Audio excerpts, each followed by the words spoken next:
तो गाइस, पिछले एपिसोड के लास्ट में हम लोगों ने देखा था कि स्वेन और मैक्समैन ने पूरी ताकत लगाते हुए सभी लीचेस को एक एक कर मार दिया था और सभी सोल्जर्स को भी बचा लिया था। जिसके बाद उन दोनों की हालत खराब हो जाती है और वो दोनों ही एक साथ बैठकर वहां पर आराम करने लगते हैं। और इसके अलावा हमें अवेकन मैनेजमेंट एजेंसी का भी सीन दिखाया जाता है, जहां पर अवेकन मैनेजमेंट एजेंसी का चेयरमैन सॉन्ग क्वांटाई ली जुहू की बात सुनने के बाद उस पर चिल्लाते हुए कहता है कि आखिर तुम ये किस तरीके की बातें कर रहे हो? क्या तुम्हें ऐसा लगता है कि मैं तुम्हारी बकवास पर यकीन करूंगा कि 3 महीने बाद यही सिटी के अंदर एक आउटब्रेक होने वाला है? जिसके बाद क्वांटाई ली जुहू से आगे बोलता है कि कोई भी इंसान डंजन के अपीयर होने के बारे में प्रेडिक्ट नहीं कर सकता और कोई भी डंजन अचानक से आउटब्रेक बनकर पूरी अनियन सिटी को पूरी तरह से तबाह कर सकता है। पर अगर वहाँ पर कोई डंजन अपीयर भी होता है तो उसे आउटब्रेक बनने में कम से कम 1 महीने का समय लगता है। ये कॉमन सेंस है, क्या तुम्हें इतना भी नहीं पता? पर लीजू उसकी बात सुनने के बाद उससे कहता है कि पहले भी कई सारे डंजन अपीयर हुए हैं और वो किसी भी तरीके का कॉमन सेंस नहीं है। ये एक ऐसा मैटर है जिसके ऊपर ध्यान देना जरूरी है। अनियन सिटी के अंदर 6 लाख से भी ज्यादा लोग रहा करते हैं और उन लोगों की सेफ्टी के लिए इस रिस्क को लेना बहुत ज्यादा जरूरी है। पर क्वांट लीजू से कहता है, पर अगर यहाँ पर कुछ भी नहीं हुआ तो मेरी जान तो हलक में आ जाएगी। पर अगर मान लो कि मैं तुम्हारी बात मानकर ये पागलपन में तुम्हारा साथ भी देता हूँ, तब भी हम लोग केवल 6 लाख लोगों को डराने वाले नहीं है। यहाँ पर इस बात से 60 मिलियन लोग काफी ज्यादा डर जाएंगे। पर तभी वहाँ उन लोगों को रोकते हुए डू यू आ जाता है, जो उन लोगों से कहता है कि प्लीज शांत हो जाइए। अगर आप लोग इसी तरीके से इस बारे में बात करते रहेंगे तो ये बात कभी भी खत्म नहीं हो पाएगी। हमें किम डू यू के बारे में बताते हैं कि एक ए रैंक का अवेकर है जो कि ऑर्गेनाइजेशन के सभी अफेयर्स को संभालता है। क्वांटाई डू यू से बोलता है कि प्लीज मेरी बात सुनो, आपको ऐसा लगता है कि इसकी बात में कोई सेंस हो सकता है? तो डू यू उसकी बात सुनने के बाद उससे कहता है कि जिस तरीके की ये बातें कर रहे हैं इससे सिमिलर ज्यादा केसेस तो नहीं है, पर मिस्टर लीजू की बात में भी एक पॉइंट है। पर यहाँ पर सबसे बड़ी बात ये है कि आखिर ये इन्फॉर्मेशन इनको यहाँ पर किसने प्रोवाइड करी है? ये सुनकर लीजू काफी अलर्ट हो जाता है और वो अब सोचता है कि आखिर वो अब यहाँ पर क्या बोले। जिसके बाद डू यू लीजू से बोलता है, अगर आपको इस चीज में कोई भी दिक्कत नहीं हो तो मैं आपसे ये पूछ सकता हूँ कि आखिर आपको ये इन्फॉर्मेशन किसने दी है? तो लीजू उसे सच बताते हुए कहता है कि जो मेरा सोर्स है उसके बारे में सभी लोग जानते हैं और सभी लोगों के मुंह पर उसी का नाम है। यहाँ पर ये मैसेज सुयुन ने भेजा है। ये बात सुनते ही क्वांटाई और डू यू दोनों काफी ज्यादा सरप्राइज हो जाते हैं और लीजू उन लोगों से आगे कहता है, एक ऐसा इंसान जिसने अब इसके अंदर अचानक से आकर उसकी पूरी रैंकिंग को अचानक से बदल दिया और जो कि सबसे ज्यादा मिस्टीरियस सुपर रूकी है। तो ये बात सुनकर क्वांटाई उससे कहता है, अब मुझे ये मत कहना कि तुम यहाँ पर सुयुन को जानते हो। तो लीजू उसे बताता है कि हाँ, मैं सुयुन को जानता हूँ क्योंकि वो भी उस डंजन रेड में मेरे साथ था जो कि कुछ महीने पहले हुई थी, पर वो एक सी रैंक का अवेकर है। जिसके बाद लीजू क्वांटाई से आगे बोलता है, क्या तुम सुयुन के बारे में जानकर अपना डिसीजन बदलना चाहते हो? तो क्वांटाई थोड़ी देर सोचने के बाद उससे कहता है कि नहीं, मैं अपना डिसीजन नहीं बदलने वाला। ये सुनकर लीजू काफी हैरान हो गया था और वो उससे पूछता है कि आखिर क्यों? तो क्वांटाई उसे बताता है कि हमारे पास इस चीज को कंफर्म करने के लिए कोई भी डाटा नहीं है कि आखिर उसने जो भी बोला है वो सच है, और वैसे भी हम उसकी बात पर ज्यादा यकीन नहीं कर सकते।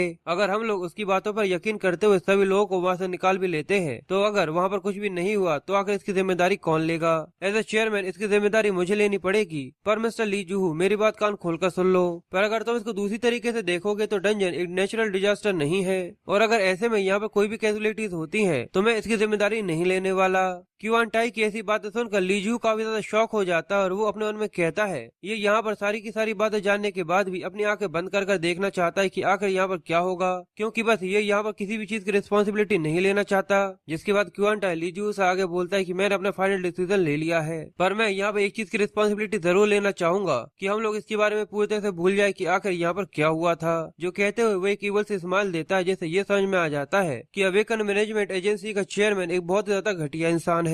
जिसके बाद सीन शिफ्ट होकर फिर से सुयुन के ऊपर आ जाता है जो कि वहीं पर बैठा हुआ था और सिस्टम उसे बताता है कि आपका 20 ट्रायल कंप्लीट हो चुका है और यहाँ पर उसे बहुत सारी अचीवमेंट्स भी मिलती हैं और इसके स्टेट्स भी काफी ज्यादा बढ़ जाते हैं। और सुन ये देखते हुए कहता है कि अचानक से यहाँ पर 3-3 लीच आ गए थे जो कि बहुत ज्यादा पावरफुल थे। ये देखकर पता चलता है कि इस फ्लोर की डिफिकल्टी सच में कितनी ज्यादा हार्ड थी, पर अभी तो ये केवल 20 फ्लोर के लेवल 10 है। पर साथ ही वो अपने स्टेट्स को देखते हुए कहता है, कुछ भी हो पर मेरे अचीवमेंट सच में काफी ज्यादा अच्छे हैं। पर साथ ही वो आगे कहता है कि मैं एक एस रैंक के अवेकर से मिला था और मेरा पूरा फोकस भी एक एस रैंक के अवेकर बनने पर ही है। पर तब इसके पास एक और सिस्टम नोटिफिकेशन आती है जो देखकर वो कहता है, क्या ये अभी तक खत्म नहीं हुआ? और तभी अचानक से उसके पास कई सारे पॉपअप खुल जाते हैं जो देखकर सुन भी काफी ज्यादा सरप्राइज हो गया था। फिर वो सभी पॉपअप को देखते हुए कहता है, क्या इसका मतलब ये है कि मैंने इतने सारे लोगों को बचाया है और मदद करी है? अच्छा, तो वो पहली इन्फॉर्मेशन विंडो थी जो कि मेरे सामने पहले आई थी। पर वो आगे कहता है कि अभी भी मेरी टाइम लिमिट 1 महीने की है जो कि पूरी तरह से बची हुई है। पर क्या मैंने सारी चीजें कुछ जरूरत से ज्यादा पहले ही नहीं कर दी? ये कहते हुए सुन को ऐसा लगता है कि वो यहाँ पर किसी चीज को भूल रहा है और साथ ही वो नीचे की तरफ देखता है कि सभी सोल्जर्स वहाँ पर पत्थर उठा रहे थे और अपने कैसल को फिर से रिबिल्ड करने में लगे हुए थे और मैक्समैन सभी को गाइड करते हुए उन लोगों की मदद कर रहा था, जिसको देखते हुए सुन कहता है कि मुझे ऐसा नहीं लगता कि इस बार की ट्रायल को मैंने अकेले कंप्लीट किया है। जिसके बाद सीन शिफ्ट होकर मैक्समैन के ऊपर आ जाता है, जो कि अपने सोल्जर को यहाँ की इन्फॉर्मेशन देते हुए कह रहा था, मैंने यहाँ से थोड़ी दूर कैसल के अफेयर्स को ऑर्गेनाइज किया है, पर अभी ऑनड्राम किंगडम से हमारी लड़ाई खत्म नहीं हुई है, इसलिए हमें इस चीज के बारे में याद रखना होगा कि हमें कैसल की वॉल को सबसे पहले तैयार करना है, जिसके बाद हमें गेट को तैयार करना है और यही हमारे लिए सबसे ज्यादा जरूरी है, जिसके बाद हम कैसल को अंदर से रिपेयर करना चालू करेंगे। तो मैक्समैन को इस तरीके से चीजों को समझाता हुआ देखकर सुन उसके पास आते हुए कहता है, तुम्हें देखकर ऐसा लगता है कि तुम बहुत ज्यादा बिजी हो। तो मैक्समैन सुन को देखते हुए कहता है कि मैं तुम्हारे बारे में ही सोच रहा था, मुझे तो ऐसा लगा था कि तुम यहाँ पर अपने घावों को बिना ठीक करे ही यहाँ से जा चुके हो। पर सुन मैक्समैन को बताता है कि मैं कैसल के बाहर खुली हवा लेने के लिए और थोड़ा सा आराम करने के लिए गया था। ये सुनकर मैक्समैन सुन से कहता है कि मैं यहाँ पर तुम्हारे कंट्रीब्यूशन के लिए सभी लोगों के सामने तुम्हें प्रेज करना चाहता था। पर सोइन मैक्समैन की बात सुनने के बाद बुरा सा मुंह बनाते हुए कहता है कि मैं तुम्हें सच बताऊं तो मैं इसलिए यहाँ से भाग गया था क्योंकि मुझे ऐसी चीजें काफी बुरी लगती हैं। पर साथ ही वो आगे कहता है कि मुझे किसी का भी कॉम्प्लीमेंट करना और एक्सपेक्टेशंस रखना बहुत ज्यादा बड़ा बर्डन लगता है। तो मैक्समैन सोइन की बात सुनकर पूरी तरह से चुप हो जाता है। उसके बाद वो उससे कहता है, एक समय ऐसा था जब मैं बिल्कुल तुम्हारी तरह था, जहाँ पर सब मुझे कंट्रीज वॉर हीरो मैक्समैन बुलाया करते थे। आखिरी लड़ाई में कॉन्ट्रीब्यूशन देने के बाद सभी लोग मुझे इसी तरीके से बुलाया करते थे। पर अगर सच बताऊं तो मुझे ये निकनेम बुरा नहीं लगता था, पर समय जैसे जैसे बीतता गया मुझे ऐसा लगने लगा कि मेरे ऊपर एक बहुत ज्यादा भारी वजन रखा हुआ है और इस सब के बाद मुझे ऐसा लगने लगा कि जैसे इस वजन की वजह से मैं धीरे धीरे करके डूबता जा रहा हूँ, एक हीरो जिसकी वजह से मैं कुछ भी नहीं कर सकता था। सुन यहाँ पर मैक्समैन की बातों को सुनते हुए इस चीज को समझ सकता था कि आखिर मैक्समैन ने यहाँ पर किस चीज को सफर किया है और आखिर उसे किस तरीके से महसूस हुआ करता था।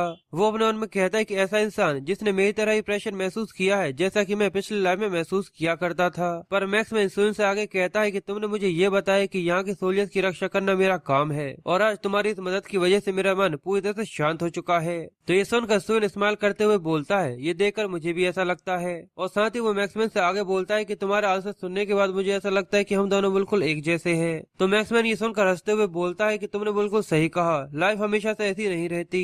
जिसके बाद वो सुन को आगे बताते हुए कहता है कि हमारे किंग के मर जाने की खबर मुझे कंट्री में जाकर देनी होगी और ऐसी कई सारी चीजें जो कि मुझे इस कंट्री के लिए करनी है, पर अभी के लिए बस मैं यहाँ पर रुक कर थोड़ी देर के लिए यहाँ पर रहना चाहता हूँ। ये सुनकर सुन उससे कहता है कि ये सुनकर मुझे काफी अच्छा लगा, पर अब मुझे ऐसा लगता है कि मुझे यहाँ से चलना चाहिए। ये सुनकर मैक्समैन काफी हैरान हो जाता है और वो कहता है, क्या तुम इतने ज्यादा जल्दी जाना चाहते हो? तो सुन उसे बताते हुए कहता है कि मुझे ऐसा लगता है कि जो मैं यहाँ पर करने के लिए आया था वो खत्म हो चुका है, पर यहाँ का जितना भी बचा हुआ काम है वो सब कमांडर मैं तुम्हारे कंधे पर छोड़कर जा रहा हूँ। ये देखकर मैक्समैन स्माइल करते हुए सुन को वहाँ से विदा करता है, पर साथ ही वो उसके वहाँ से जाते हुए देखकर उससे कहता है, तुमने थोड़ी देर पहले यही कहा था कि तुम किसी का भी कॉम्प्लीमेंट रखना या एक्सपेक्टेशंस रखना एक बहुत ज्यादा बड़ा बर्डन समझते हो, पर मैं तुमसे ये कहना चाहता हूँ कि इस कैसल का हीरो, मेरा हीरो और इस सभी सोल्जर्स का हीरो वो तुम हो।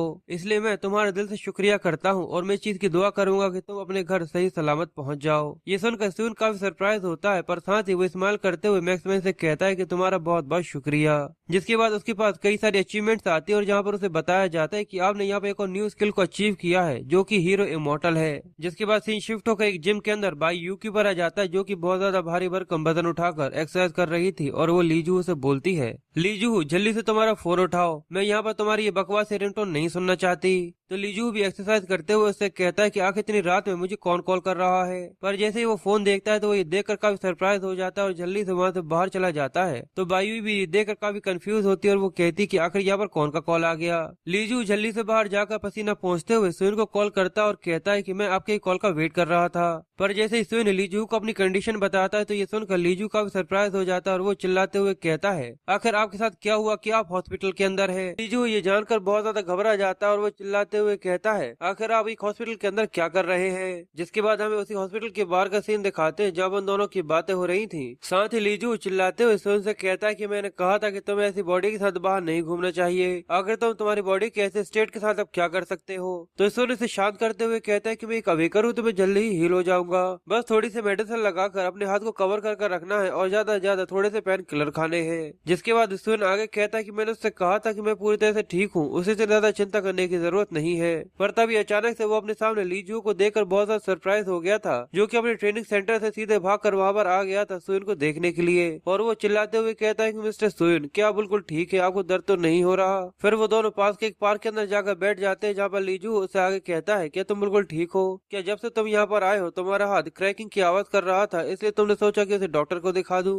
तो सुइन उससे कहता है कि हाँ, अब ये बिल्कुल ठीक है। जिसके बाद लीजू उससे कहता है कि जब से तुमने मुझे बताया था कि तुम 20th फ्लोर को एक दिन के अंदर क्लियर करने के बाद हॉस्पिटल में हो, तो मुझे ऐसा लगा था कि तुम्हारी बॉडी के ऊपर बहुत सारी इंजरीज होंगी। पर तुम्हारी रैंक को देखकर समझ में आता है कि तुम तो बहुत ज्यादा इनक्रेडिबल हो। क्या तुम्हारे पास मुझे देने के लिए कोई टिप्स है? पर सुन लीजू की बात सुनकर कहता है, क्या टिप्स? आखिर अचानक से इसको क्या हो गया? पर सुन लीजू से बोलता है कि यहाँ पर मेरे पास तुम्हें देने के लिए कोई भी टिप्स नहीं है, मैं बहुत ज्यादा एरोगेंट हूँ। तो लीजू ये सुनकर अपने मन में कहता है, इसी की वजह से तो तुम एक हंटर हो। पर साथ ही लीजू अपने मन में कहता है, इसको देखकर ऐसा नहीं लगता कि ये वो इंसान है जिसकी मुझे ज्यादा चिंता करने की जरूरत है। जिसके बाद सुन लीजू से पूछता है, मैंने तुमसे एक रिक्वेस्ट के बारे में कहा था, तो उसका क्या हुआ? पर लीजू उसकी बात सुनने के बाद उससे माफी मांगते हुए कहता है कि ये सारी गलती मेरी है, मैं वहाँ पर तुम्हारी रिक्वेस्ट को पूरा नहीं कर पाया, और साथ ही यहाँ पर मैंने तुम्हारी आइडेंटिटी को भी रिवील कर दिया। सुन उसकी बात सुनने के बाद अपने मन में कहता है कि मुझे लगा ही था। पर सुन लीजू से आगे बोलता है कि इसमें तुम्हारी कोई भी गलती नहीं है, उस डायरेक्टर से इससे ज्यादा कोई भी एक्सपेक्टेशन नहीं की जा सकती। ये सुनकर लीजू सुन से कहता है कि तुम डायरेक्टर को पहले से अच्छे से जानते हो। तो सुन हमें बताता है कि वो अपनी पास्ट लाइफ में अवेकर मैनेजमेंट एजेंसी के अंदर काम किया करता था, तो वो डायरेक्टर वहाँ पर सुन का सुपीरियर था। लीजू सुन से आगे कहता है कि मैं यहाँ पर तुम्हारी रिक्वेस्ट को पूरा करने में तो फेल हो गया, पर मैंने वहाँ पर डायरेक्टर से कुछ इन्फॉर्मेशन निकलवा ली है, और उस इन्फॉर्मेशन के हिसाब से आसपास के कुछ एरियाज के अंदर ग्रीन डेंजर्स अपीयर हुए हैं, जहाँ पर उन्होंने अटैक करने के बारे में प्लान किया है, और इसलिए कई सारे अवेकर्स एनियन के अंदर इकट्ठे हुए हैं। ये सुनकर सुन अपने मन में कहता है कि यानी ये जल्दी ही आने वाला है। अपनी पास्ट लाइफ में मैं भी वहाँ पर इकट्ठा हुआ था, और उसी की वजह से हम लोग आनियन सिटी के अंदर अचानक से होने वाले आउटब्रेक के लिए पूरी तरह से तैयार नहीं हो पाए थे, और डायरेक्टर क्यूआन टाई ने भी इसके लिए बहुत ज्यादा धीरे से अपनी रिस्पॉन्सिबिलिटी को उठाना चालू किया था। पर वो किसी भी तरीके की रिस्पॉन्सिबिलिटी उठाना नहीं चाहता था, इसलिए उसने बहुत देर तक कुछ भी नहीं किया था।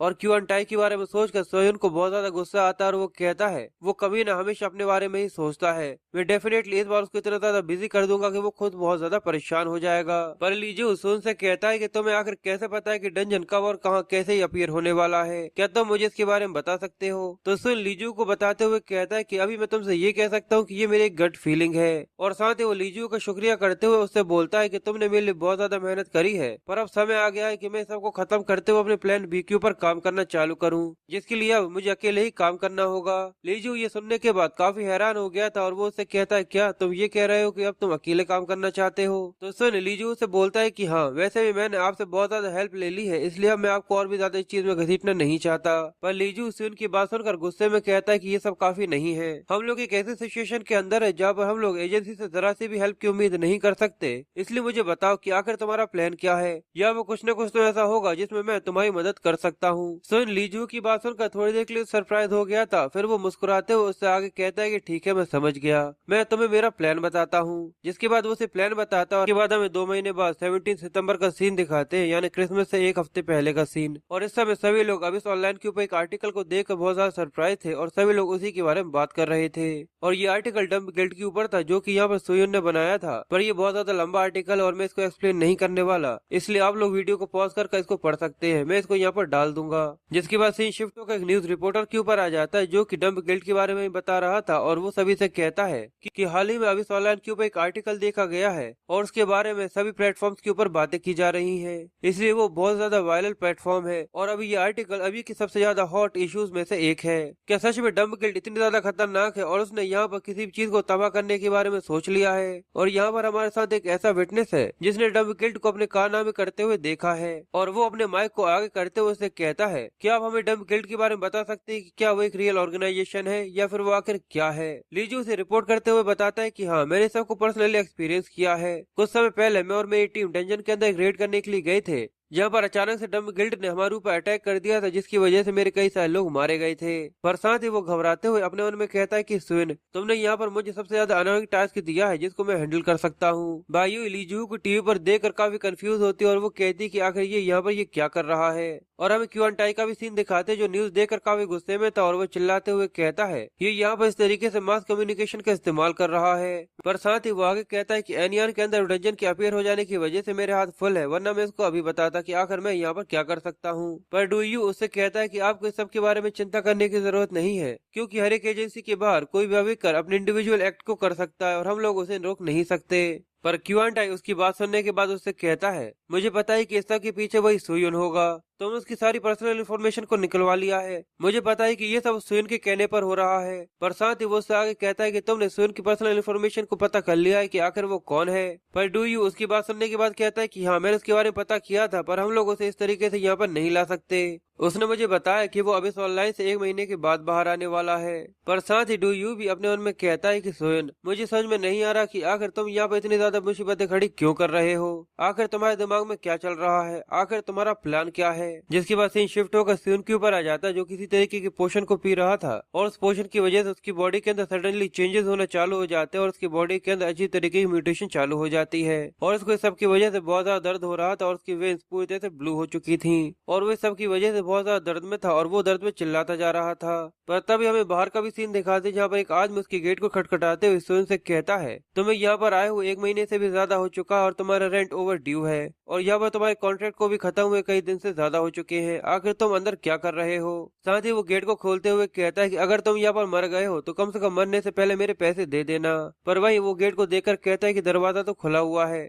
इसलिए वो दरवाजे को खोलते हुए कहता है कि बच्चे, कम से कम मैंने तुम्हें देख तो लिया कि तुम अभी भी जिंदा हो। ये भगवान का शुक्र है कि तुम यहाँ से भागे नहीं थे। पर तभी वो सुयुन को देखकर काफी सरप्राइज हो जाता है और वो कहता है, आखिर यहाँ से ये मिस्टीरियस एनर्जी क्या है। और वो एनर्जी सुयुन के अंदर से निकल रही थी, जो देखकर वो काफी घबरा गया था। पर सुयुन उससे माफी मांगते हुए कहता है कि मुझे माफ कर देना, मेरे यहाँ पर तुम्हें परेशान होने की वजह से मैं तुम्हें यहाँ पर एक्स्ट्रा अमाउंट पे कर दूंगा। ये सुनकर वो आदमी घबराते हुए कहता है कि ठीक है, मैं समझ गया, तुम यहाँ पर जितने भी ज्यादा देर तक रहना चाहो तुम रह सकते हो, मुझे इसमें कोई भी दिक्कत नहीं है। पर सुयुन अपने कपड़ों को पहनते हुए कहता है कि नहीं, अब मैं यहाँ से जा रहा हूँ। जिसके बाद वो एक हवा के झोंके के साथ वहां से गायब हो जाता है और वो आदमी ये देखकर काफी कंफ्यूज हो जाता है। और जैसे ही उस आदमी की आंखें खुलती है तो वो अपने सामने पैसों से भरे हुए एक बैग को देखता है, पर सुयुन वहां से गायब हो गया। तो ये देखकर वो कहता है, आखिर अचानक से वो लड़का यहाँ से कहाँ गायब हो गया। जिसके बाद सुयुन हमें 1 महीने के अंदर का जो भी उसने किया है उस सब के बारे में बताता है कि उसे टावर के अंदर आए हुए 1 महीने से भी ज्यादा हो चुका है, जब ली जू के लिए उसने बहुत सारे काम को छोड़ दिया था। पर उसके बहुत सारे अचीवमेंट पॉइंट होने की वजह से उसने यहाँ पे एक ऐसे पोजीशन को लिया जिसकी रैंक बहुत ज्यादा और उसकी वजह से सुयुन बहुत ही ज्यादा जल्दी ठीक हो सकता है। वो आदमी भी सुयुन के पास 2 मिलियन पॉइंट्स को देखकर काफी हैरान हो गया, तो उसकी आंखों के साथ उसका मुंह भी खुला का खुला रह जाता है। इसलिए सुयुन उस पोषण का शुक्रिया करते हुए कहता है कि उसकी वजह से मैं अपनी बेस्ट से भी बेस्ट कंडीशन में वापस आ चुका हूँ। और साथ ही वो आगे कहता है कि अब मेरी सबसे ज्यादा खतरनाक लड़ाई की शुरुआत होगी। जो कहते हैं वो हवा में जंप करते हुए सभी बिल्डिंग्स के ऊपर से जंप करते हुए वहाँ से कहीं पर जा रहा था। जिसके बाद सीन शिफ्ट होकर हमें सियोंग के गिल्ड के सामने का सीन दिखाते हैं, जहाँ पर एक आदमी सियोंग के पास आकर उससे कहता है, गिल्ड मास्टर, आपके यहाँ से जाने का समय हो गया। तो सियोंग भी तैयार होते हुए कहता है, क्या समय इतने ज्यादा जल्दी हो गया। तो सियोंग उससे कहता है कि ठीक है, चलो चलते हैं। और साथ ही वो हाकजुन को आवाज देते हुए कहते हैं कि लड़के, समय हो गया। और हमें हाकजुन को दिखाते हैं, जो उसकी बात सुनने के बाद उससे कहता है कि ठीक है। पर अब उसके लुक्स पहले से काफी ज्यादा टेरिफाइंग हो रहे थे और उसको देखकर ऐसा लगता है कि वो बहुत ज्यादा डरावना हो गया हो। हाकजुन उसे वही आर्टिकल पढ़ते हुए कहता है, किसी ने ट्रेडर अटैक किया था। यार डम्बी गिल्ड सच में इतनी ज्यादा खतरनाक गिल्ड हो सकती है। ऐसे क्रिमिनल गिल्ड की नॉलेज के बारे में दुनिया को बताना ये काफी अच्छा है, पर मुझे ये समझ में नहीं आ रहा कि आखिर ऐसी इन्फॉर्मेशन बाहर कैसे आ सकती है। तो हाकजुन उससे पूछता है, तुम्हें क्या लगता है। सियोन उसे बताता है, मुझे ऐसा लगता है कि यहाँ पे 50-50 चांसेस है कि यहाँ पर ये बात सच हो सकती है या नहीं। पर साथ ही वो आगे कहता है कि अचानक से एरियन सिटी के अंदर जो ग्रीन डंजन अपीयर हुआ है, इसकी वजह से मुझे इसके बारे में ज्यादा नहीं पता। पर क्या तुम्हें ऐसा लगता है कि कोई ऐसा रीजन हो सकता है जिसकी वजह से ये बात इतनी ज्यादा फैली हुई है। पर मैं उस कमीने के बारे में जान चुका हूँ जिसने ये लिखा है। ये सुनकर हाकजुन थोड़ा कंफ्यूज होता है। सियोन उसे आगे बताता है, मैं इसके बारे में सोच रहा था कि आखिर एक ऐसे गिल्ड की इन्फॉर्मेशन कोई यहाँ पर कैसे फैला सकता है जिसके बारे में केवल कुछ ही अवेकर्स को पता है। और जब मैंने इसकी इन्वेस्टिगेशन करी तो मुझे ये पता चला कि ये आर्टिकल एक फेमिलियर नाम ने लिखा है और ये कोई और नहीं सुयुन है। ये सुनकर हाकजुन काफी हैरान हो गया था और सियोंग उससे आगे कहता है, मैं इस चीज की और अंदर जाना चाहता हूँ और ये पता करना चाहता हूँ कि आखिर वो इंसान इस डम्प गिल्ड को क्यों डुबाना चाहता है। जिसके बाद वो लोग वहाँ से जाते हुए कार के अंदर बैठने लगते हैं, पर हाकजुन को ये चीज काफी कंफ्यूजिंग लगती है और वो अपने मन में कहता है, एक ऐसा इंसान जो अपने अलावा किसी और के बारे में नहीं सोचता और न ही किसी और का प्रॉफिट चाहता है, तो ये चीज काफी ज्यादा अजीब है कि वो एक दूसरे गिल्ड के ऊपर काफी ज्यादा अटेंशन दे रहा है और इस डम्प गिल्ड का एक दूसरे से कोई न कोई रिश्ता है। और साथ ही वो आगे सुयुन के बारे में सोचते हुए कहता है, हमेशा ही ये नाम आगे क्यों आता है। पर मुझे ऐसा नहीं लगता कि वो पर्सन जो कि सी रैंक का है वो वही इंसान है जो कि रूमर्स में फैला हुआ है। और साथ ही उसे वो सोइन की बात भी याद आती है जब उसने उसे नंबर दिया था और उसने कहा था कि जब भी तुम्हें किसी भी तरीके की मदद चाहिए हो तो तुम कभी भी मुझे कांटेक्ट कर सकते हो।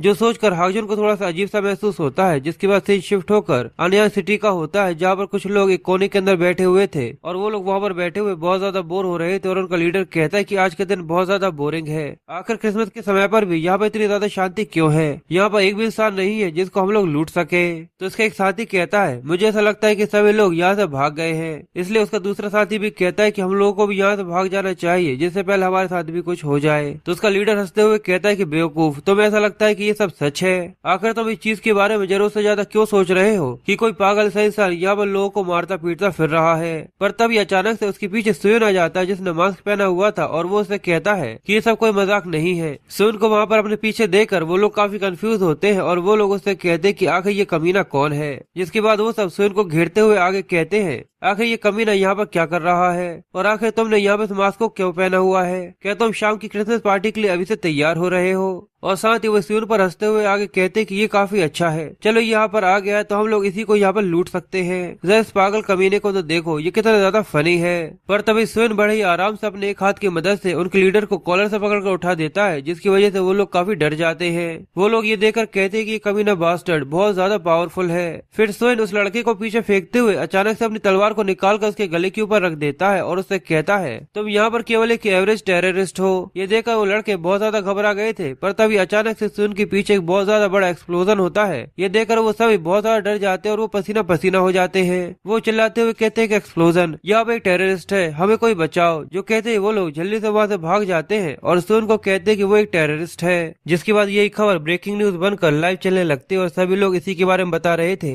कि अन्यान सिटी के ऊपर अचानक से एक बहुत ज्यादा बड़ा बम ब्लास्ट हुआ है, जिसकी वजह से पूरी की पूरी सिटी आग के अंदर जलने लगी है और इसी वजह से अचानक से वहाँ पर अटैक होने की वजह से सभी लोगों को वहाँ से निकाला जा रहा है। जिसके बाद हमें क्यूआन टाई का भी सीन दिखाते हैं जो उसी न्यूज को देख रहा था, पर तब उसके पास एक आदमी आते हुए कहता डायरेक्टर। तो वो गुस्से में कहता कि हाँ मैं भी वही देख रहा हूँ। पर साथ ही वो गुस्से में आगे कहता कि पहले मैंने ऐसा सोचा था कि ली जून ने यहाँ पर जो भी कहा था वो सब उसकी एक प्रेडिक्शन है जिससे वो सभी सिविलियंस को जल्दी से वहाँ से एविक्यूएट कर सके। पर ये देखकर मुझे ऐसा लगता है कि यहाँ पर कुछ बड़ा होने वाला है। पर तभी डू यू सारी चीजों को चेक करने के बाद उससे कहता है टेस्टिमोनी को चेक करने के बाद यहाँ पर पता चला है कि केवल एक ही इंसान है जिसने यहाँ पर टेररिज्म फैलाया है। ये सुनकर क्यूआन टाई चिल्लाते हुए कहता है कि क्या एक इंसान, आखिर वो कौन है? तो डोयू उसे बताता है कि वो कोई और नहीं सोयुन है। तो ये सुनकर क्यूआन टाई को बहुत ज्यादा गुस्सा आता है और वो चिल्लाते हुए डोयू से बोलता है कि सभी लोगों को इकट्ठा कर और ये सारी की सारी चीजें मैं तुम्हारे ऊपर छोड़ता हूँ। तुम्हें जितने भी अवेकर चाहिए उन सबको ले जाओ और जल्दी से जाकर सुयुन को कैप्चर कर यहाँ पर लेकर आओ। वो एक टेररिस्ट है, उसने हमारी पूरी सिटी को तबाह कर दिया। जिसके बाद सीन शिफ्ट होकर हमें लैपटॉप के बीच में सुयुन को दिखाते जो बड़े आराम से उन लैपटॉप के बीच में खड़ा हुआ था और वो आसपास की सभी बिल्डिंग्स को आग में लपटा हुआ देख कर कहता है इस सब की वजह से आसपास बहुत ही ज्यादा तबाही मच गई होगी, जिसकी वजह से सभी लोग अभी तक यहाँ से जा चुके होंगे। जिसके बाद वो आगे कहता है कि सब की वजह से सभी लोग मुझे टेररिस्ट समझने लगे होंगे, पर जो लोग ये देख रहे हैं कि ये बिल्डिंग्स आग के अंदर जल रही हैं, पर रियलिटी में असल में ऐसा कुछ भी नहीं है। जिसके बाद हमें सुविन अपनी डिवाइन फ्लेम्स के बारे में आगे बताता है कि कुछ समय पहले ही मैंने अपनी डिवाइन फ्लेम्स की परसेंटेज के बारे में जाना है कि यहाँ पर मैं इसका इस्तेमाल करते हुए बिना किसी चीज को जलाए हुए अपनी डिवाइन फ्लेम्स के परसेंटेज को कम ज्यादा कर मैं इस तरीके की शो को तैयार कर सकता हूँ और साथ ही मैं इसका कलर भी चेंज कर सकता हूँ। पर साथ ही सुविन आगे कहता है कि अभी तक यहाँ पर किसी को भी कोई नुकसान नहीं पहुँचा है, पर मैं अभी जहाँ पर हूँ मुझे अपनी करंट लोकेशन से उन लोगों को वहाँ पर ले जाना होगा जहाँ पर आनियन सिटी के अंदर वो आउटब्रेक होने वाला है और मुझे ऐसा लगता है कि वो लोग जल्दी ही यहाँ पर आ जाएंगे। और वही हम सुविन के पीछे डो यू को दिखाते जो उससे कहता है कि तुम्हें यहीं पर रुक जाना चाहिए। जो देखकर सुन कहता है शैतान का नाम लिया और शैतान हाजिर। वो अवेकर्स यहाँ पर आ चुके हैं जो कि मुझे यहाँ पर रोकने की कोशिश करने वाले हैं। डू यू सुन को बताते हुए कहता है कि हम लोग अवेकन मैनेजमेंट एजेंसी से आए हैं, इसलिए प्लीज अब अपनी टेररिज्म को यहीं पर खत्म कर दो। मैं यहाँ पर इस नेशन के अवेकन एसोसिएशन का डायरेक्टर होने के नाते सोयन तो मैं यहाँ पर सरेंडर करने का ऑर्डर देता हूँ। ये सुनकर डू यू के साथ आए हुए बाकी लोग आपस में बातें करते हुए कहते क्या सोयन क्या ये यहाँ पे एक टेररिस्ट है? पर इसकी आइडेंटिटी तो एक सुपर रूकी की है। पर डोयू उससे कहता है कि मुझे पता है कि तुमने ये सब लीजू के साथ मिलकर किया है, अगर तुम यहाँ पर हमारे साथ कोऑपरेट करना चाहो। पर उसकी बात पूरी हो पाती उससे पहले सोइन अपनी तलवार को निकालते हुए कहता है सच में तुम बहुत ज्यादा बात करते हो, पर तुम इस सब के बीच में किसी को भी लाने की जरूरत नहीं है, आ जाओ। मैं यहाँ पर तुम लोगों से बात करके अपने समय को बर्बाद नहीं करना चाहता। ये सुनकर सभी अवेकर्स बहुत ज्यादा गुस्से में आ जाते हैं और वो लोग सोइन पर अटैक करते हुए कहते हैं हम लोगों को इस चीज से ज्यादा ही परवाह नहीं है कि ये एक सुपर रूकी है या कोई और, पर ये सच में में बहुत ज्यादा एरोगेंट है। सभी लोगों ने एक साथ सुन के ऊपर अटैक कर दिया था, पर सुन अपनी जगह से जरा सा भी नहीं हिलता और जैसे ही वो अटैक करते हैं तो सुन बड़े आराम से अपनी तलवार के साथ उन सबको डॉज कर लेता है। और एक लड़का सुन के ऊपर अटैक करते हुए कहता है कि आखिरकार सुन मैं तुमसे मिल ही गया, क्या सच में तुम भी एक डम्ब गिल्ड के मेंबर हो? पर सुन से अटैक करने की वजह से उसकी रैंक को जान जाता है कि वो एक बी रैंक का अवेकर है और ऐसे इन दोनों के बीच में एक लड़ाई चालू हो जाती है। पर वहीं एक लड़का पीछे से कहता है किस तरीके से उसके ऊपर अटैक मत करते रहो, मेरे लिए भी थोड़ा सा रास्ता छोड़ दो। जो कहते हैं वो अपनी लॉन्ग रेंज अटैक सुन के ऊपर करने लगता है, पर सुन उसकी बीम को डॉज करते हुए कहता है कि ये तो बी रैंक से भी लोअर है। पर वहीं पीछे एक आदमी डूई से पूछता है आखिर तुम यहाँ पर कुछ भी क्यों नहीं कर रहे हो? जहाँ तक मुझे पता है कि तुम यहाँ पर हम सभी में से सबसे ज्यादा स्ट्रॉन्गेस्ट हो। पर डूई उससे कहता है कि मुझे यहाँ पर कुछ न कुछ दाल में काला लग रहा है। तो वो आदमी से पूछता है क्या आखिर तुम्हारे सबसे क्या मतलब है? जिसके बाद हमें आगे दिखाते कि एक लड़की अब सुन के ऊपर अटैक करने के लिए आगे आ रही थी, पर उसके बहुत सारे फ्लैशेस अटैक को भी सुन बड़े आराम से डॉज कर लेता है। पर तभी वो एक चीज को नोटिस करता है, इसलिए वो उस लड़की के हाथ पर अपने पैर को मारकर उसे पीछे की तरफ धक्का देता है। और तभी पीछे से सुन के ऊपर फिर से एक अटैक होता है, जहाँ पे एक लड़का हैमर से उसके ऊपर अटैक कर देता है। पर सुन के उस लड़की को धक्का देने की वजह से वो उसके अटैक से बच जाती है। जो कर सुन जल्दी से पीछे हट गया था और वो लोगों को देख रहा था कि वहाँ पर किसी को भी कुछ भी नहीं हुआ। पर साथ ही वो सभी लोगों की पावर्स को सेंस करने के बाद कहता है जितने भी यहाँ पर लोग हैं वो सभी बी रैंक के अवेकर्स हैं, ये सब काफी नहीं है। तभी डूई अपनी एबिलिटीज को इस्तेमाल करते हुए अपने पेपर विंग्स को इस्तेमाल करता है, जिस स्किल के एक्टिवेट होते ही सुन अचानक से आसमान के अंदर उड़ने लगता है और वो कहता है क्या विंग्स? डूयू के यहाँ पर सुन की स्ट्रेटेजी को जानने के बाद वो उससे कहता है यहाँ पर किसी को भी कोई भी नुकसान नहीं पहुंचा है। और आसपास देखने के बाद ये पता चलता है कि ये फ्लेम्स यहाँ पर देखने में तो ऐसा लग रहा है कि यहाँ पर पूरे में फैली हुई हैं, पर इसकी वजह से यहाँ पर किसी भी तरीके का फाइनेंशियल डैमेज अभी तक नहीं हुआ है। इसलिए वो सुन से इसके बारे में जानने के लिए कहता है कि मैं इसके बारे में तुमसे पूछना चाहता हूँ कि आखिर यहाँ से सभी लोगों को निकालने का और इस टेररिज्म का मतलब क्या है, आखिर इसकी क्या वजह है? क्या तुमने ये सब आउटब्रेक के लिए किया है जिसका मैसेज तुमने ली जू के हाथों पहुँचाया था? सुन डूयू की एबिलिटी को देखकर समझ जाता है कि वो एक मेज है और वो उससे कहता है क्यों ना तुम ये सब मुझसे मुझे हराने के बाद पूछो।